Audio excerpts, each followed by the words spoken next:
The Nigeria Labour Congress has rejected the planned removal of subsidies on importation of petrol by the Nigerian government, which, according to the Minister of Finance, Zainab Ahmed, has been scheduled to take effect from next year. The labor union also dismissed the government's decision to pay 5,000 naira as transportation subsidy to each of some 40 million vulnerable Nigerians that will be adversely affected by the removal of the fuel subsidy. Well, for his own position on the matter, we're now being joined from Abuja, Arise Abuja studio, Issa Aremu, Director General, Michael Imonodu, National Institute for Labor Studies in Ilorin, Kwara. So I want to say thank you very much for joining us today. Now, the labor union are kicking against the proposal and the plan of the federal government to remove subsidy, and also probably as a way of buffering the effects, or also cushion, or give Nigerians a soft landing, give them 5,000 naira monthly to probably cushion the effects of the subsidy removal. What's your take about this? Do you think that's the right step to take?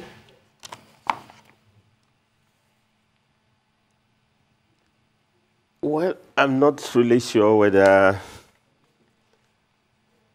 Mr. Aremu, I don't know if you can hear me, but we want to find out from you the proposal of the federal government. Do you think it's a step in the right direction to actually help Nigerians probably cushion the effect of the subsidy removal?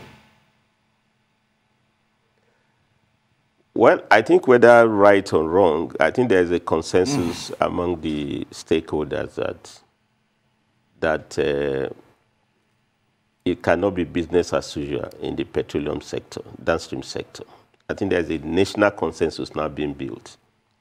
We cannot be exporting crude oil and at the same time importing refined petroleum products. There's also a consensus that it's now high time for us to refix the refineries. There's also a consensus that we have a new legislative framework in place now. There is the Petroleum Industry Act, which has been passed. There's also a consensus that we need to find a way to have uninterrupted supply of products. And of course, rightly, as pointed by organized labor, I think we should also be clear that the product must be available, and also affordable for the buyers. So understandably, I can appreciate the position of Nigeria Labour Congress, because if you say that the prices will move as high as 300 and something plus per liter, organized labor must definitely defend its members. And in the condition of devaluation of the currency, high interest rate, high inflation rate, additional increase in price of petroleum products will definitely put additional hardship on Nigerian workers, which NSC, represent. But of course, there's also an understanding on the part of the government that this hardship had to be cushioned in form of what the Honorable Minister of Finance, Zainab Ahmed, called palliative of 5,000 naira. We can discuss the details, whether that is enough, but when you also do the calculation, I think it's close to almost about 2.1 trillion naira, even more than the money being spent on subsidy. But there is already an understanding on the part of the government that whatever measure you take, you must be sensitive to the plight of the buyers, of the Nigerians, who will have to cope with the implication of removal of this subsidy.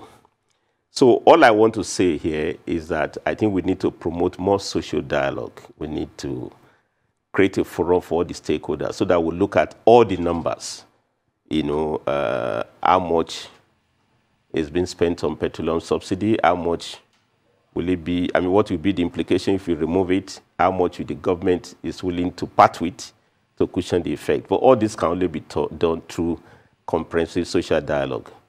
And my institute, the Michael Imonodu Labour Institute for, National Institute for Labor Studies, That's our primary mandate, to promote social dialogue among all the stakeholders, namely the employers of labor, organized labor, of government officials. So we would like to provide a platform so that we replace this, what I can call policy monologue, with comprehensive social dialogue.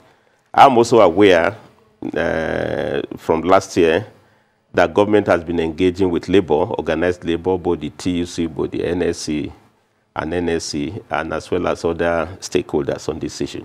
I think it's now the time to return back to that comprehensive discussion, so that beyond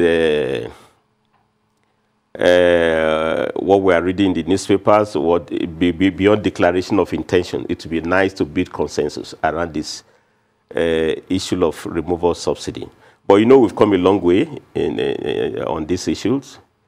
I mean, for decades now, and it is clear that everybody knew that, everybody appreciate the fact that we cannot be importing what we should be refining at home. There is also the need for us to refix the refineries, and I know President Muhammad Buhari has approved close to $1.6 billion. I hope I got it right, to refix Port Harcourt refinery, which means there is also concern that we must get domestic. But Mr. Aremu, permit me to jump in at this point, and so I think, if you can hear me, and find out from you, because casting our minds back, first of all, you've spoken about the whole cushioning effect from the federal government in terms of this subsidy removal. But first of all, don't you think this particular administration, first of all, holds Nigerians a huge apology? Because at a certain time, the people, the nucleus of this particular government stood against subsidy back in 2011 and said subsidy was a scam, subsidy was corruption laden or in prison terms. And right now we are back to where we are, and they are almost trying to overturn the economy, not thanks to this subsidy removal, because prices of food will go up and the cost of living naturally in Nigeria will just rise. Well, I don't really know, Joseph, because partly I can't see you, so I'm not sure. I hope it's Joseph who invited me to this program that I'm talking to, so that I can also connect to you by knowing your name properly.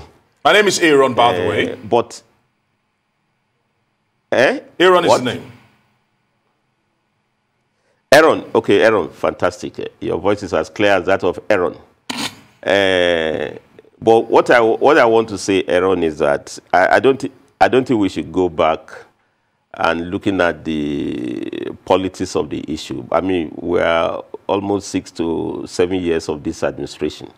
So if this administration has kept the subsidy to this level, that also tells you that this administration must have seen the need to weigh the consequences of removal. Because if we didn't believe in subsidy, it wouldn't have lasted so long. I don't think we need to go back to that level. The bottom line is that I think there's a consensus now that whatever the reasons, some of the numbers we are hearing are certainly unacceptable for an economy coming out of COVID-19. For an economy that has faced two, recession the recession in recent time.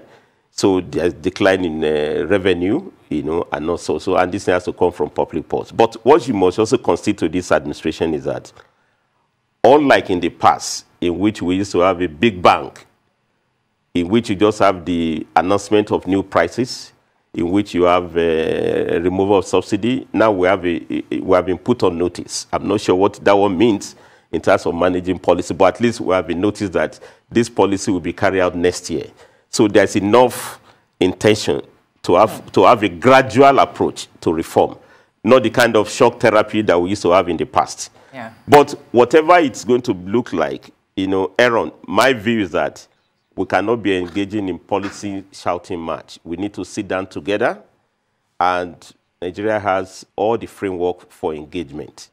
We need to sit down. I mean, even look at the Senate. Senate also raised its own reservation to say that the appropriation bill submitted by the president, there's no provision for the new palliatives as contained there, subsidies. So that tells you that even within the executive and the legislature, there's need to bridge, to bridge the gap for more communication. There so definitely I think my is a attitude need. is that let's have a problem orientation to this crisis.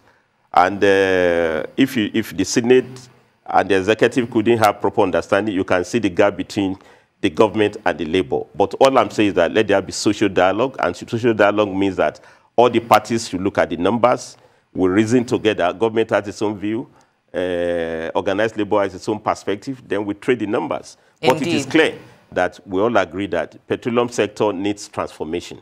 And I'm so excited that we have a new Petroleum Industry Act now. Indeed, we have run out of time, Mr. Aremu.